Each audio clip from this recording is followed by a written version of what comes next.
Welcome to Season 6 of Paper Talk, where we talk about tips and tricks on navigating and building your small creative business. I'm Quinn Nguyen of Pingamosi. I'm Jessie Chu of Crafted to Bloom. And I'm Sarah Kim of Handmade by Sarah Kim. In Season 6, we'll be sharing our experiences and insights on running a small creative business, from managing finances to building your brand. We'll also be interviewing other small business owners and experts in the field to get their perspectives and advice. So join us as we dive into the world of small creative businesses and help you take it to the next level. Hello.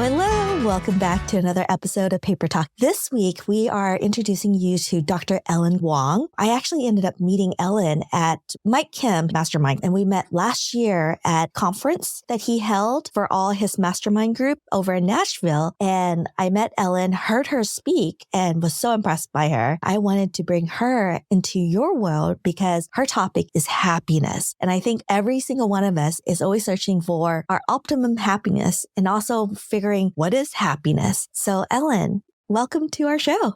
Thank you for having me here. Hi, Jessie. Hi, Quinn. Hi, Ellen. Can you tell us how happiness, I feel like a lot of people don't really, I would say, focus on that as their expertise. How did this become your expertise? So I had my own journey, anxiety and depression. A lot of it, interestingly, the three of us were having a conversation before we hit record culture. All three of us are Asian. And I think my anxiety and depression was highly triggered by having a fallout with my family. So I'm like a bit of context. Like, I'm a single child. I was raised by a single mom. And so it's always just been me and her. She was very protective of me. And so when I started growing up and making decisions that she didn't like, she started getting really upset about it. So I would say this happened, again, for context, like I chose to date someone she really did not approve of, but I was already in my late 20s. And so it's not like I was a teenager and she was really worried about it. I was working in my 20s and she really didn't like the person I dated. So she ended up disowning me for 5-6 years. And through that, she also then did not allow the rest of my family to contact me. So I really just landed in that boyfriend's like apartment. And I had nothing. I literally like packed luggage and that's all I had with me. And my anxiety and depression was very much triggered by that. And it's really interesting because as a naturopathic doctor, I had access to like my own tools. I had family doctor that I could see with conventional medicine, and I was on antidepressants. I was on anti-anxiety medication. I did a lot of the things that my own training allowed me to do. And it got to the point where I was, from a medical perspective, no longer anxious and no longer depressed. And I remember my doctor celebrating that with me and being like, "You're good to go. Great. You're doing great." And I was like, "I'm not doing great." And he just didn't understand me. He didn't say these words, but he's basically like, "What do you mean you're not? You're basically cured because you're not anxious and you're not depressed," which for anybody's or you're not clinically. Exactly. These are just questionnaires. You fill them out and you score a certain number and you're categorized as whatever it is. And so to him, I was fine. And I remember like walking away from that appointment thinking that this was not how I thought I would feel. But I also realized that I never really thought this through because I also felt like take all my medications, do all the exercise, eat really well. Like I should feel good, but I didn't feel good. And that's when I really started to recognize that medicine is something that's going to help me not be anxious and not be depressed. But ultimately, that's a line of neutral.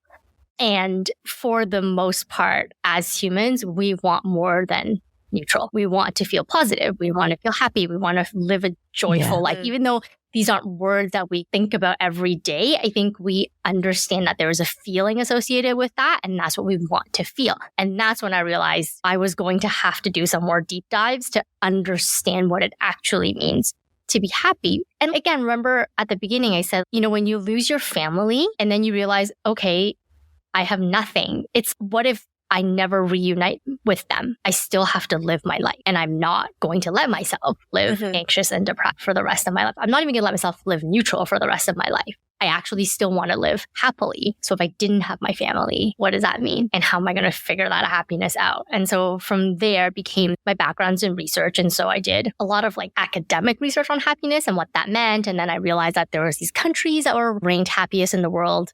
So I traveled to a lot of those countries to understand, and I wanted to feel what it felt like in their culture to be happy. And yeah, that's how I started down this path. It was very personal. And then over the years, I've been doing a lot of work with patients and clients around it too. What are the top 3 countries that really focus on happiness? So they're typically in the Nordic countries. So Finland has ranked the happiest country in the world for 6 years. The one underneath is number 2 switches sometimes. And so it's typically in that area.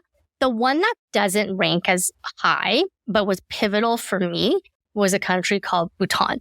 So the reason why Bhutan doesn't rank as high in this particular list is because this list still has factors like GDP as part of an economic growth.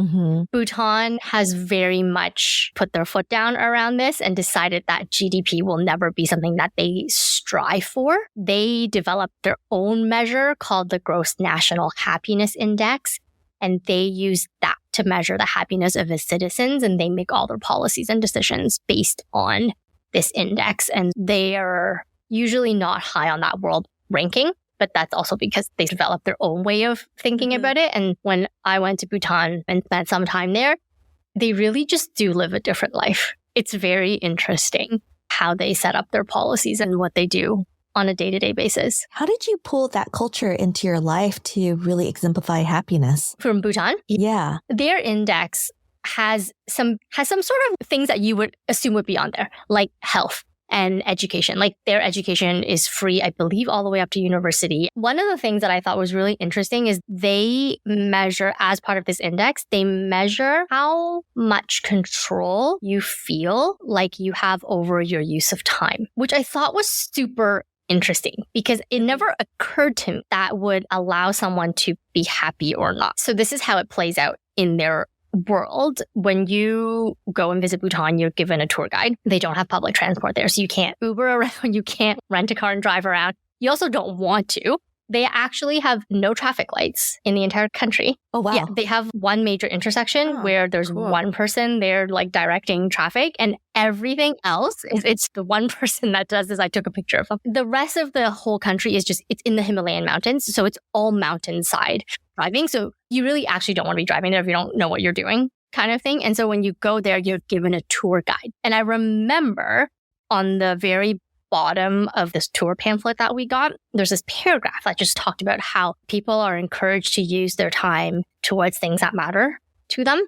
And so even though you have an assigned tour guide, they may leave in the middle of the tour and they'll bring on it like a teammate, but that person may leave because they need to go do something that's important to them. And for example, our tour guide left in one of our afternoons and brought on his friend to take care of us because he wanted to go set up for his daughter's birthday party. And there's no, I know, and they don't have to like, there's no, oh, you got to use a sick day. You got to use like a personal day or a float day. Or there's none of that. It was just, he needed to go because that was important to him and that's what he wanted to do. And so someone stepped up and filled in, and it's just like an assumption that's what happens. Mm-hmm. There's no questioning. There's no application. Amazing. But isn't it like, as entrepreneurs, we may feel like we have some of that flexibility, but the majority of people who aren't entrepreneurs, even for me, like in my position as like a professor, if I had to leave for half a day, I would have to apply for a half a day off. You don't just get to be like, I'm going to, and like, you don't even have to like report to someone. You just have to like find someone to fill in for you, which people automatically do because that's how they do it. I also think in our society, you would feel pressure to stay. It's your quote unquote obligation. And not that I'm saying it's a bad thing or a good thing, but people would say that's just the way it is here. It's kind of like working, 9 to 5 or more, 40, 50 hour a week. That's the way it is. It is. But it's so interesting that it could be different. Yeah.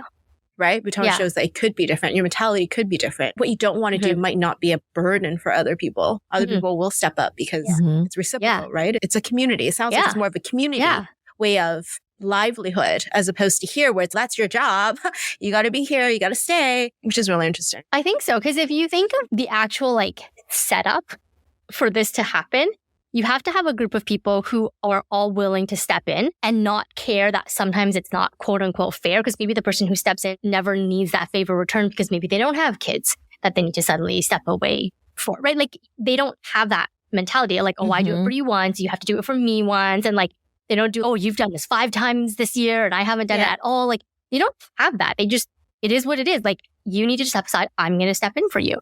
And it also means the company who runs this, they must cross-train everybody in order for it's not if you leave, no one else can do your job because no one understands how to do it. It's like a very, like you said, a community, just the individual person. You function as a team. And I feel like partially like without having that kind of mentality where we are, you wouldn't even necessarily think to set it up that way. And because you don't think to set it up that way, it can't happen when it needs to happen. Yeah, no, exactly. Yeah. Why don't we dive in? You talk about the 9 pillars of true happiness. Yeah. What does that mean? Yeah, for sure. So the 9 pillars it spells the word happiness. So it's an acronym. I'll go through them really briefly and then we can dive into them as we chat more today. But the H stands for health. And so obviously like physical, mental, emotional, spiritual health is part of what it means to be truly healthy, I think. The A stands for authenticity. So are you living a life that's authentic to you? Is it actually what you want? The first P is purpose, having a sense of purpose and feeling like you're contributing and having an impact. The next P is productivity. Now, I borrowed the concept from Bhutan because I think it's really important that we think about productivity as how we use our time as opposed to cramming as much done as we possibly can in the least amount of time, which is what I think I see a lot more on the internet. Like, here's this productivity hack and that, and it's fine. Yes, speed up what you need to do and be more efficient. But then in the time you've gained, don't add work. Do something that dedicate time towards what matters to you. Yeah. The I then in happiness stands for inner peace. I think it's really important that we work on our mindset and take care of that negative chatter, or else it is very difficult to be happy. The N stands for nature. I think that's one that's fairly self-explanatory. The E stands for emotional intelligence or emotional mastery. I think a lot of people think like happy people are never sad, but I think the difference is that happy people are actually people who have a full range of emotions. They just know how to calibrate those emotions better. So that's the E. The first S is social connection. And again, like this is born out of the fact that sort of the longest study of human behavior that's being run at Harvard right now, time and time again. Loneliness is deadly. It really is. It's like the equivalent of smoking 15 cigarettes a day, like in terms of detrimental to health. So social connection is one of the most important things to work on for your happiness. And then the last S is sustainability, which I think is partially like from a global perspective, like we have a duty to protect what I think is global happiness, which is taking care of our earth and the people on earth. And then a personal sustainability, which is more along the lines of are the choices you make sustainable? Do you actually want to keep these choices up? Yeah, so that's the acronym of happiness, which I think are like the It's so cool. Yes. It's so easy to remember too. It's really funny. Obviously pondered this stuff a lot. And then it was really funny. It was actually in the shower one day that it like all kind of sunk in. And I kid you not, I had soap shampoo in my hair and I was so worried that I would forget it that I like I ran out of the shower, put a towel around my head and a towel around my body and like grabbed a piece of paper and wrote it all down. I was literally dripping with shampoo. It was really funny. Yeah. And then I like ran back into the shower and I was like, there, I won't forget it now. What a great story. I was remembering when you were talking about happiness, and that was like the first time I've heard someone really speak in depth about that moment of inner happiness. It's so important. I think I'm naturally a very positive person, and my husband is the opposite of me. He's like Mr. Negative. This is why he likes to tell people, I am, why not? And he's like, why? Why do that? Why do this? I would say happiness overpowers everything. He appreciates me being happy all the time. I don't know. I just have this abundant positivity where it just overshadows his negativity. And I would say at the beginning of our marriage, he's an introvert. He would never go out. And I'm an extrovert. And I love to see my friends and I love to feed people. And so he was okay with me bringing people to our home because he could actually leave at any time and just separate himself, which he did multiple times. And my friends would be, oh, Daniel. And it's so funny. Every Friday we would have a dinner party. There would be at least 10 to 12 people over.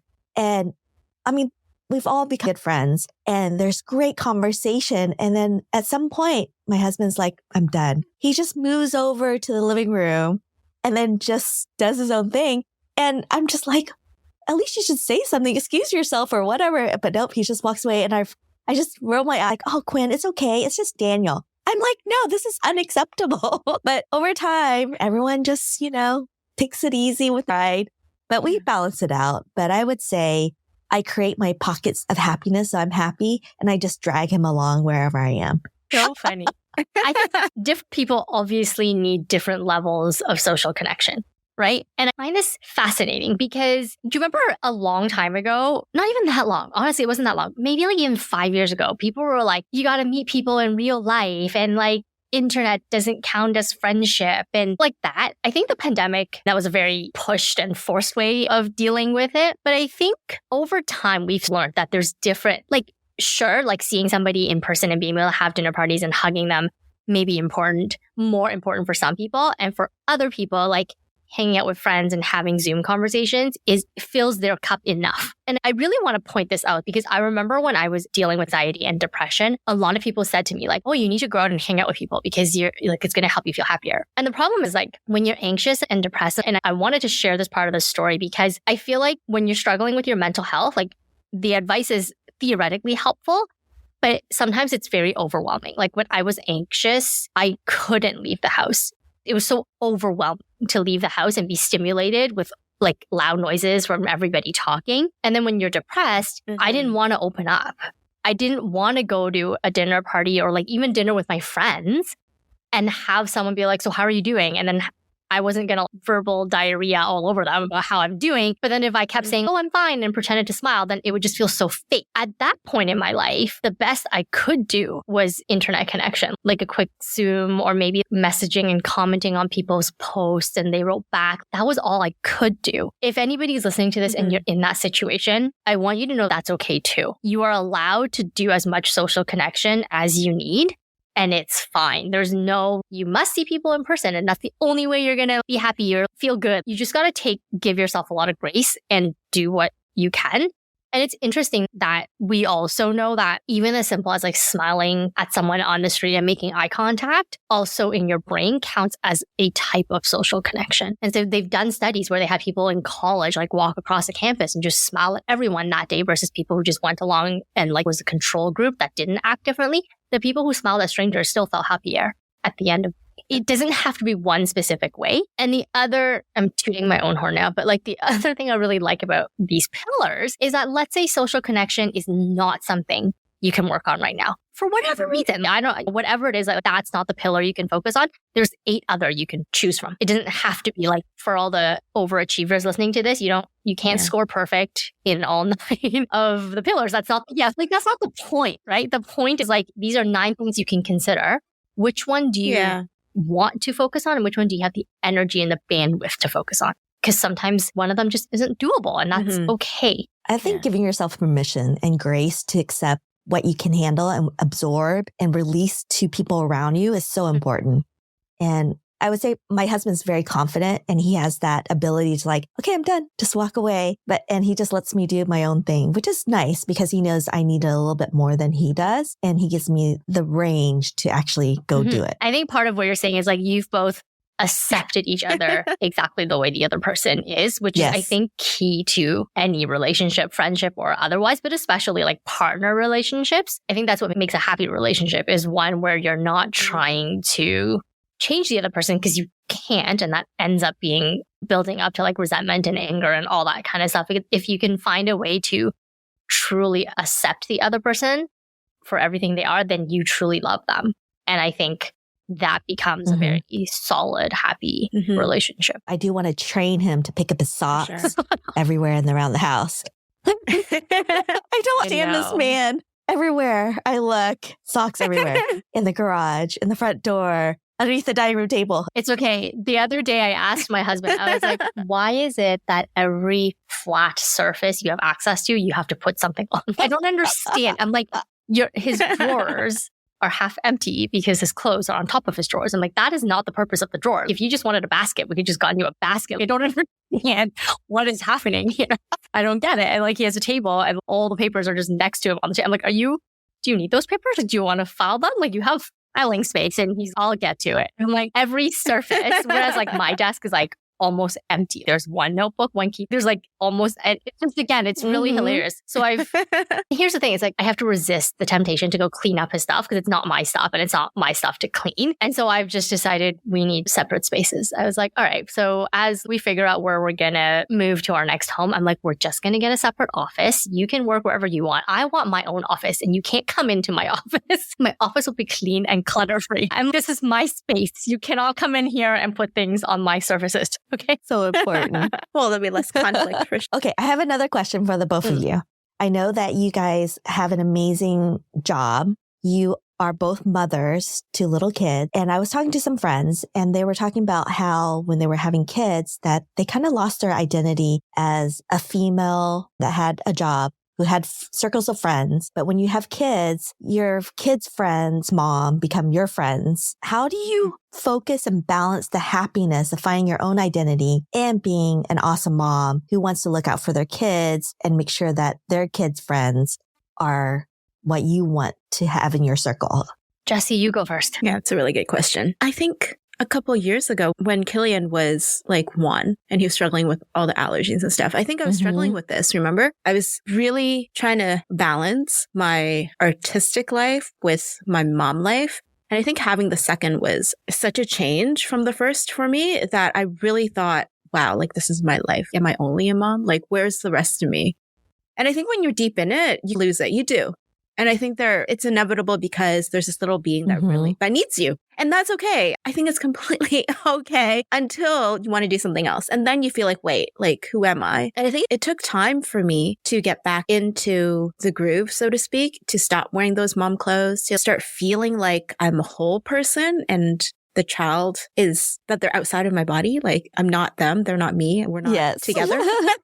Anymore. I think part of it being an artist helps too, because you're always thinking about creating. You're always thinking about that kind of stuff. So part of it, you never lose that. But I can see if you are running your own business and it wasn't maybe not creative, it was something a little bit different, that you could struggle getting back into that because maybe you completely stop doing that. Maybe you're just like, okay, maternity leave and you're like all mom.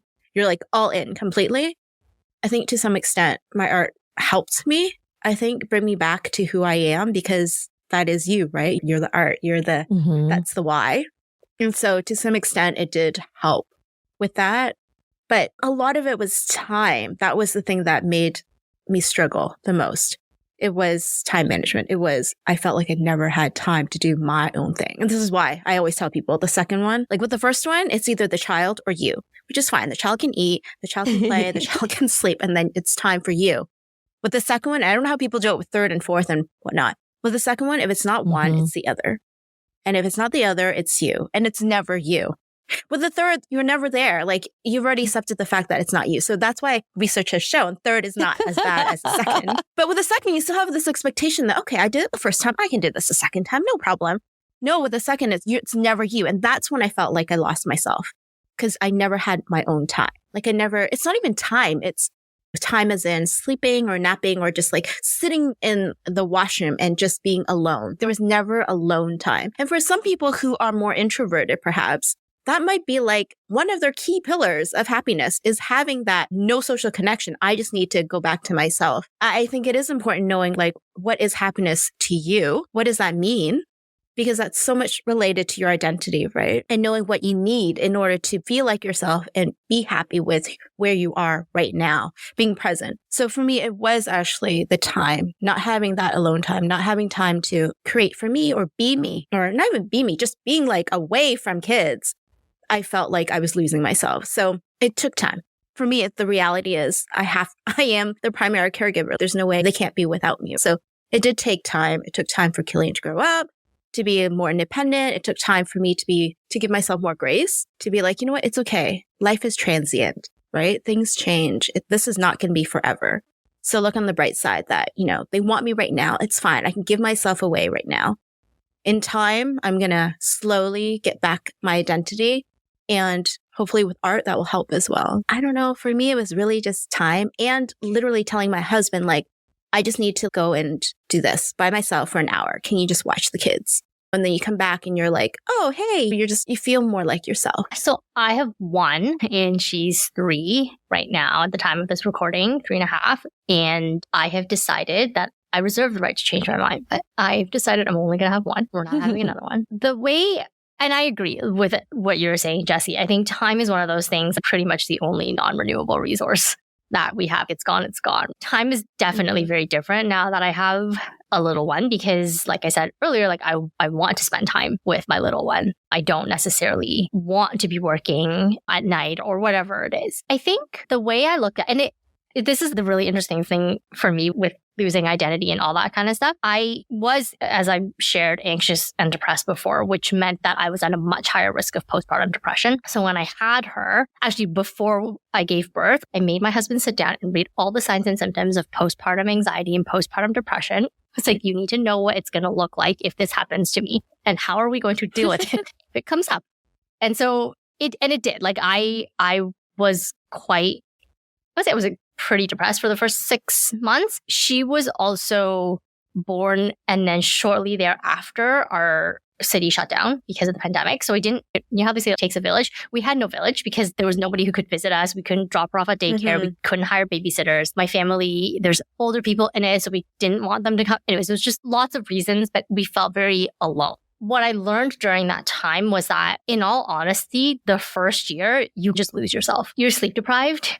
You're not taking care of yourself. You've lost a lot of the social life you may have had before. Like, you just couldn't be like, hey, you want to go have dinner tonight? You couldn't do any of those things because there was a being that depended on you. And if you were breastfeeding, and not even bottle breastfeeding, but like breastfeeding, if that's part of your journey, then you were the person that had to do that. There's just no actual way around it. And so you do lose yourself. You honestly do. And I think I wish people told me this more.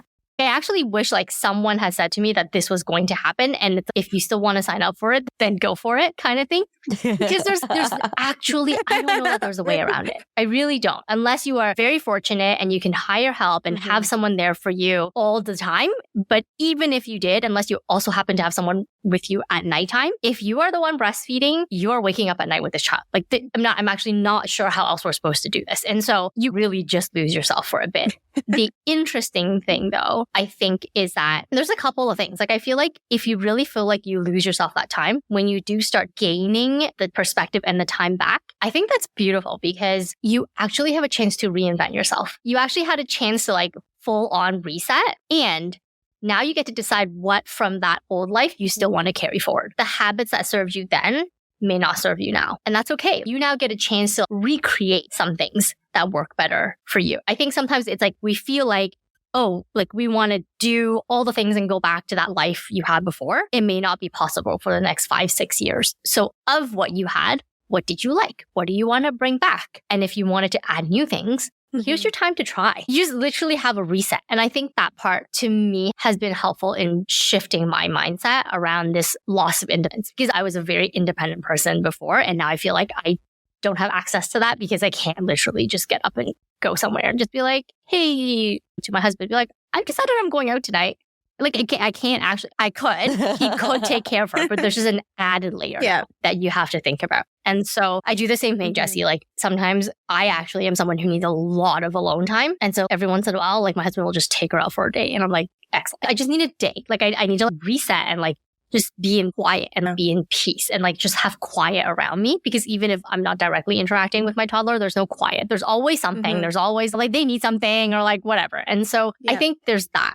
I think the other thing that I realized was like, if you imagine like you have a bucket of energy and let's say that bucket full is 100, sometimes I feel like the first year, 90% of that bucket goes towards your child and then you only get 10%. And again, it's just the nature of what's happening in that time frame. I think as you move forward, I think as women, we often feel like we're supposed to give 100% to both our kids and our career, and then also ourselves. So that's like 300%, which doesn't really make any mathematical sense. I've gotten to the point where I accept that it's not that it's 50-50, because sometimes like work gets 70 and she gets 30. But the idea is that I've reminded myself that it's not going to be 100% every which corner I turn. There's going to be give and take. And so before, when I could work, if I was really into a project that I was doing, whether it's in my business or at work, like it got 8-10 hours a day of my time, 100% of my energy and focus was dedicated towards it, and nothing else needed to be anywhere else. That was fine. It just doesn't look like that. It's not going to look like that. And I'm okay with the fact that things have to get divided up. And that may mean that maybe my business doesn't fly off as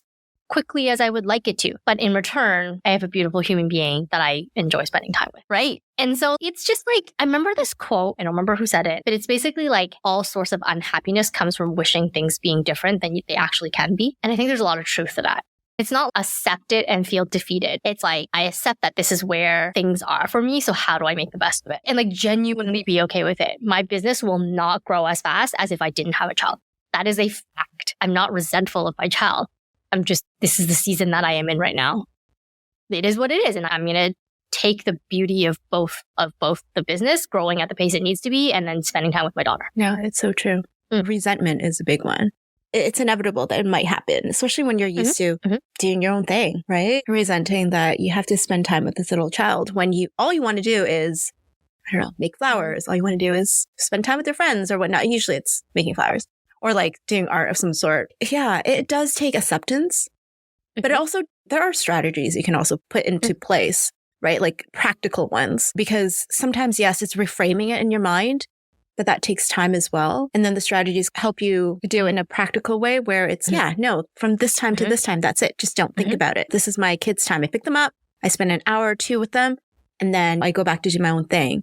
And sometimes you just need the reminders, which, I mean, speaking to you is a great reminder about the fact that sometimes wishing for more is what may be your source of resentment or unhappiness. And as we were talking before, what does contentment look like? What does that look like? What's authentic? What's it like to be authentically happy or content? I don't know if I personally prefer the word content more. I know happiness to me seems transient, very transient. I'm happy now. I'm sad now.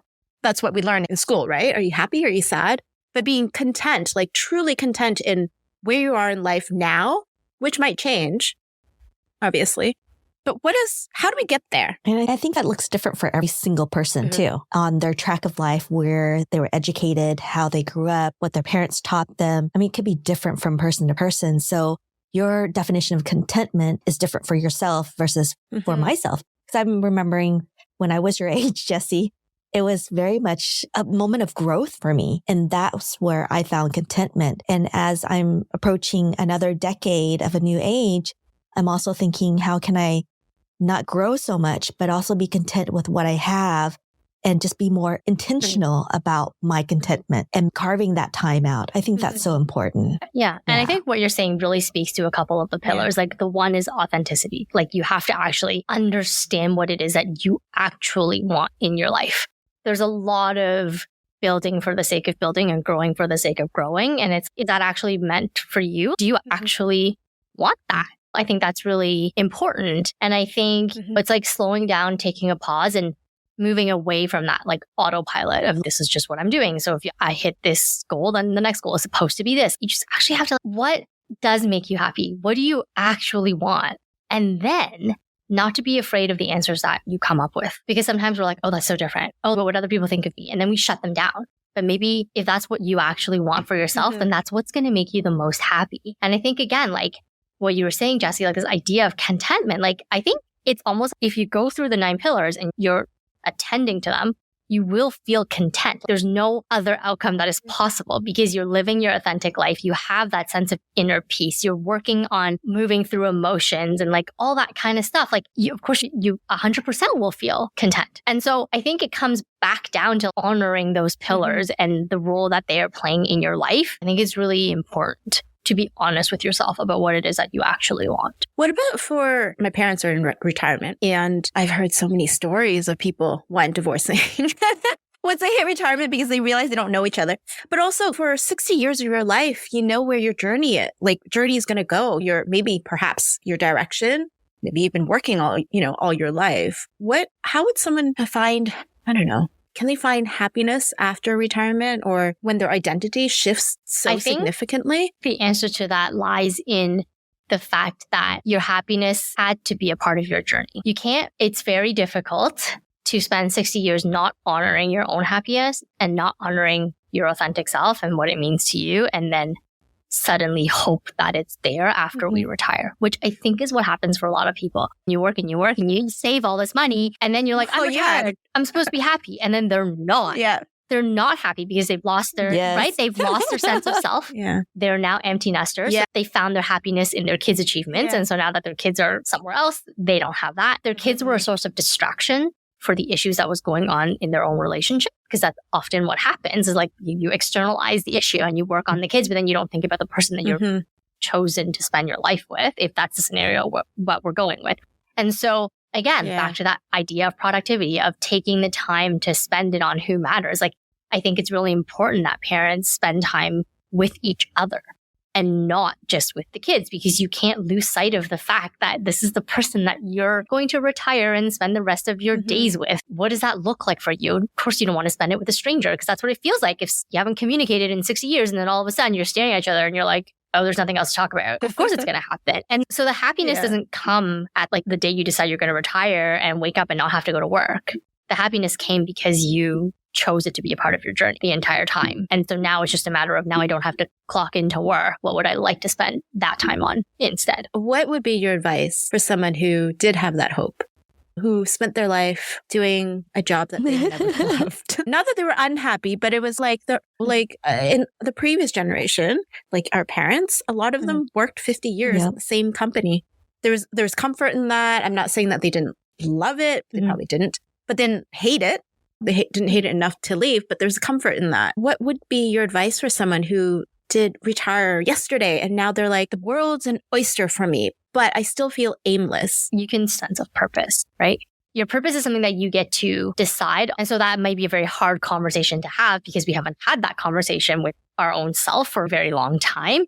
But now then it becomes like, what matters to you? What do you want to explore? What do you want to do? And the people who have developed what I call a happiness mindset throughout their life will hit that point where they're retired and they'll actually be excited, because now they have time to explore. They understand what it means to put themselves first and to, not in a selfish way, but honor your own needs. And so now they're going to honor those. But if you've spent 60 years neglecting your own needs, it's going to take time to flex that muscle again. But you still have to choose to do it, because sitting in your home doing nothing is not going to trigger that either. You have to actively potentially go through a more uncomfortable period where you're like, actually, what do I find interesting? And what is it that I think our parents' generation had a very different goal. They were growing up when they were younger. They were like raised by our grandparents' generation who went through war. For our parents, stability was what they were taught. Anything that is stable is your best, because it put food on the table. It meant everybody was taken care of. It meant you had money coming in. Like, it was just different. I'm not saying we don't need that, but we're very privileged. At least the three of us sitting in this room, and a lot of people who are listening to this podcast, like, we are privileged enough that safety and food on the table isn't something that we struggle with a lot. But our parents had that mentality because that's what they needed. So it made sense for them to do the job that they stayed at for 50 years, because instead of going out and potentially losing their job and not having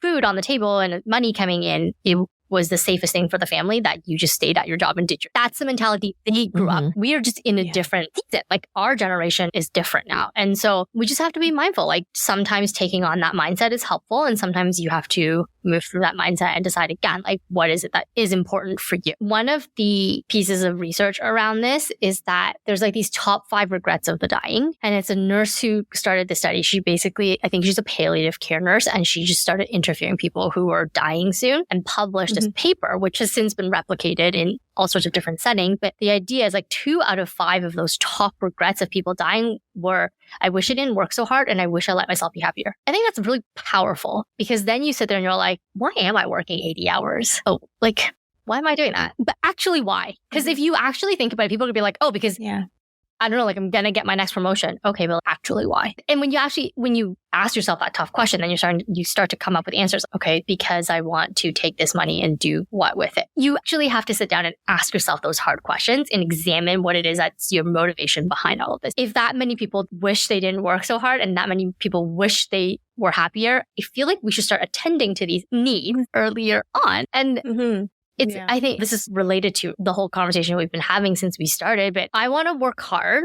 I want to be effective, and I want to produce the things that I want to produce, not at the expense of me having that regret that I wish I didn't work so hard, which probably I think what that regret actually means is I spent a lot more time at work than I did with the people that matter to me. I think that's what it ends up translating to. And same thing, I don't want to be on my deathbed and being like, I wish I let myself be happier. That's a very heartbreaking regret to have. And it's like, when does that start? Now. Like, it starts now. Get to start making decisions around this. I was reading this post the other day on the internet. It was like, again, it was based off of a research study, but it was about how it was pretty disappointed. And it was along the lines of the only people who will remember how hard you worked in 20 years are your kids because you didn't spend time with them. And that really hit because I was like, I could see that happening. If I chose to work the usual hours that I worked, it would mean that I didn't pick her up. It would mean that I wasn't there for her right after school. I think over time, she would remember that. Not to be like angry at me, but she would remember mom just isn't a part of that part of my life. And that makes me sad.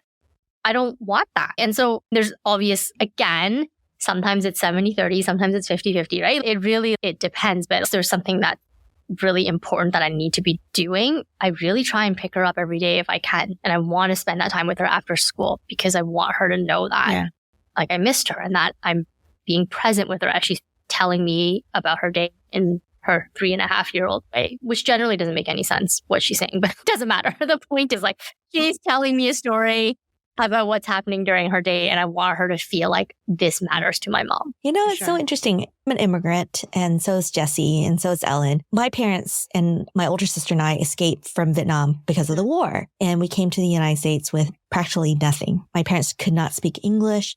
So they had to learn on the job and go to night school to learn English. And I just remembered my parents not being there for me. I had my older sister and then I did have a younger sister and a younger brother, but mainly it was my older sister and I taking care of my younger siblings because my parents were working 2 to 3 jobs each to support us and to put food on the table and to make sure that we didn't need anything. And yes, we lived a very simple life, but it really taught us the work ethic of working hard. And you know how the quote says, work hard, play hard. What do you think of that? Does that lead to happiness? Because weekdays you work hard, weekend you play hard. It could mean to multiple different things, but what does that mean?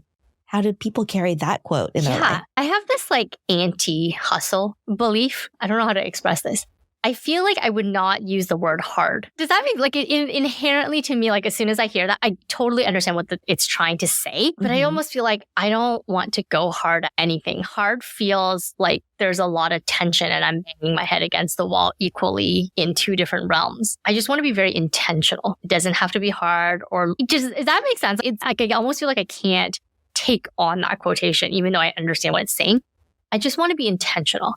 I want to be realistic. I want to know that I'm putting my time and effort towards the right things in my life. I think with your situation, Quinn, what you were describing, I think your parents didn't have a choice. I think they had to work that hard. They had to feed the family, especially as immigrants. And they probably didn't have the highest paying jobs. Like, I think the difference between that and sometimes what I think we're going through is that we're choosing to work all those hours in some of these situations. If you need the jobs to feed your family, again, like there's a hierarchy of needs. Food and safety are the first things that have to get fulfilled. So that's great. I think though, more often than not, like our drive and what we call ambition is what is pushing us to work all those extra hours. And again, I think ambition is important. I think it's important to pursue the things that matter to you. But the key is like, do they matter to you? And do you actually want? In this entrepreneurial world, I feel like I hear this all the time. I hit my first 5-figure launch. I made my 6-figure business. Then I hit my 7-figure. I'm like, fantastic. Do you actually want that? And I don't know that we pause and actually like, somehow we like feel like we have a limiting belief or like somehow we're not ambitious enough if we're an entrepreneur who doesn't want to make 7 figures. You don't have to make 7 figures. If you want to, great. But like, why do you want to? And again, that's a question that's for yourself to answer. No one has to answer that to someone else. But you just have to decide if that's actually the life you want. Interestingly enough, though, when I work with clients, you forget like how much money you want to make in your business. I actually want to know what life you want to live first. You have to decide what life you want to live and then go backwards from there and then make a decision about how your business is going to support that. It's not the other way. It's not let me make 7 figures so I can go on a yacht. Do you want to be on a yacht? Because if you don't actually care to be on a yacht, then why the heck who cares? And I feel like that this happens a lot. And I have been in situations where I have had mentors call me out and say that, oh, I have a limiting belief around money. And I used to believe that. I used to be like, oh my God, I have a limiting belief around money. Of course I want to make more money. And then after a while, I was like, no, I don't. Like, I have a lifestyle that I want to live. So long as my business supports that, that's what will make me happy. I don't want to fly on helicopters. I don't want to be on yachts. I get motion sick in the car. Putting me in a yacht or a helicopter it's just silly. I will most definitely not be happy. So then it's like, why? you know what I mean? It's like this image. We see it all over the internet. If you guys are interested in getting Ellen Wong 9 Pillars of Happiness and what it means, go check our website. My website is drellenwong.com. A lot of my information and the way I work with different people are all on there. Or you can connect with me on Instagram. The handle is at Dr. Ellen Wong. You can definitely get a hold of the 9 Pillars of Happiness through my Instagram link, as well as on the website. And then to end this episode, we have a fun question to ask you. What is your favorite snack that you are loving to eat right now? I'm laughing because it's going to sound like super unhealthy. By strict measures. Yeah, by strict measures, it is kind of, actually, it's interesting because I work in a field where there's some very strong views of what a healthy diet needs to look like. And I have always been like, that is not going to be my definition. I obviously do my best to eat a balanced meal and have my fruits and vegetables, but I will probably never give up chips. Like, it's okay. Like, to me, it's okay. Like, 80% of the time, I make really healthy food decisions. The other 20% of the time, I'm allowed to feed my soul. You know what I mean? Yeah. And so this is also going to sound like the most Asian snack ever. You two are going to laugh at me. It is actually it's like I think it's like a chip, but it's salted egg flavor. You guys know the salted egg? Yes. Costco carries the fish chip, what is it? Fish skin? Yes. Yeah. Are you talking about the fish skin one? Fish skin one's I'm obsessed with salted egg things right now, which again, those are very good. Yeah. Especially the So again, by no means healthy, but so good. Here we are. That is actually my favorite snack right now. So hilarious. Oh, if you love salted egg, I'm going to give you a little tip. So take an egg yolk, just egg yolk, no egg white. Put it in a bath of like flavored soy sauce. Okay. You can do it in plain soy sauce too, but just let it sit in there for like 24 hours. This egg absorbs a good amount of that soy sauce umami flavor and eat it with hot rice. It is so good. Does the egg yolk need to be cooked? Interesting. The salt. So they actually do this in a salt. So what they do is they take a layer of just dry salt and they put the egg and cover it in. They let it age in the fridge for a couple of days. It hardens. It gets cooked. So it's hardened. You can actually take that egg yolk and grate it over a salad. It's like a Parmesan alternative. That is like a salted egg. So if you like that, I think you should try it. I'm so it's super confused. easy to So do you crack open the egg and you separate the white and the yolk? Yeah. So like the liquidy yolk, you put in a bowl that already has some salt in it and you put some more salt on top of it. So, Yeah. You want to make sure the yolk is intact. Right.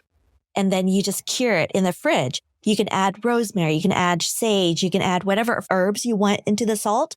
And the egg yolk will absorb it. And you have this beautiful like creaminess, salted thing. It's delicious. It literally is like a Parmesan alternative because isn't Parmesan, I don't eat dairy, so I'm very sensitive to dairy, so I can't eat dairy. I've never had Parmesan, but I feel like that's what people put on their salads. It's for that salted feeling. Yes. You would love it. Yeah. It's delicious. I'm going to try this out. I'll let you know how it goes. Jessie, what is your favorite snack right now? Lately, I've been just having just regular yogurt with banana and almonds. I'm trying to... God, I don't know if it's because I'm in my 40s, but I'm like, I am actually watching what I'm eating because I'm like, I can't get rid of this pooch. Like it's, oh my God, it's so annoying. But yeah, I've been a little bit more mindful and intentional about what I'm putting in my body, especially for... Okay, so I have to ask, what is your yogurt that you're eating? Because there's so many different yogurts these days. Yeah, there is. It's a plain yogurt. I choose the high fat, low sugar ones. European yogurt? Yeah, so it doesn't taste that great. This one, I'm trying to remember. No, this one isn't. This one is a regular, because I was actually looking at some of the Greek yogurts and I was like, ooh, there was more, I don't know. I was in a Costco and that one had more sugar than I thought it would have. So anyways, this one has, I don't know, like 2% or 2 grams or like something really low in sugar. But something in high, like fat content too. I don't know. The older I've gotten, the more I'm like, you know what? Full fat. Like, I'm going to enjoy life. Like, why go with low fat? And also because it's just like they substitute sugar with fat. Or sorry, fat with sugar, right? That's all they do. So, yeah. Anyways, I'm trying. I love it. What about you, Quinn? What's your favorite snack right now? We're eating a lot of salads. And one thing I really love is I go to Costco and I get the giant jar of grilled artichoke. And then I heat it up in the air fryer and it gets really super crispy. And because it's already been soaked in oil, I don't have to add any extra oil. And I just like air fry it until it's super crispy. And it's just a really great texture. Yeah. Is it flavored so they at do all? flavor it with like Mediterranean or Italian seasoning, I guess. It's just... eat it out of the air fryer and it's so good. I feel like both of your snacks are healthier than mine, for sure. Oh, we were talking about chips in the other episode. No. Jessie, I got some bags. I'm sending it to you. These are the Taiwanese oyster pancakes. Yeah. Taiwanese store. And they have the appetizer. Yes. It's that flavor chip. It's so good. Where did you get? I have not seen I got it at the Asian market. So maybe I can do this. I'll just send extra bags to Jessie. You guys need to meet up. Seriously. I think you can get I will. So I'm going to drive. Not that I wouldn't drive to you, Jessie, but I'm definitely driving for the chips now. Yeah. The chips are like yay big, maybe like 6 to 8. And it's only like a third. It's like a small handful. So you can eat one bag and feel okay. But it's like, but I want a second bag because it's so good. Oh man. Now I'm really like, I'm not peckish. Like I want to go and have snacks. Talking about snacks too much. Oh man. It is the afternoon for us. Yeah. Thank you. Thank you for sharing. I'll let you know, Ellen. Ellen, thank you so much for coming to our show. We really appreciate your time and sharing all the bits about happiness with us. Yeah, thank you so much for having me. It was a great conversation. It went in so many directions, and now I'm going to go eat some snacks. All right, goodbye, everybody. Yes. Bye.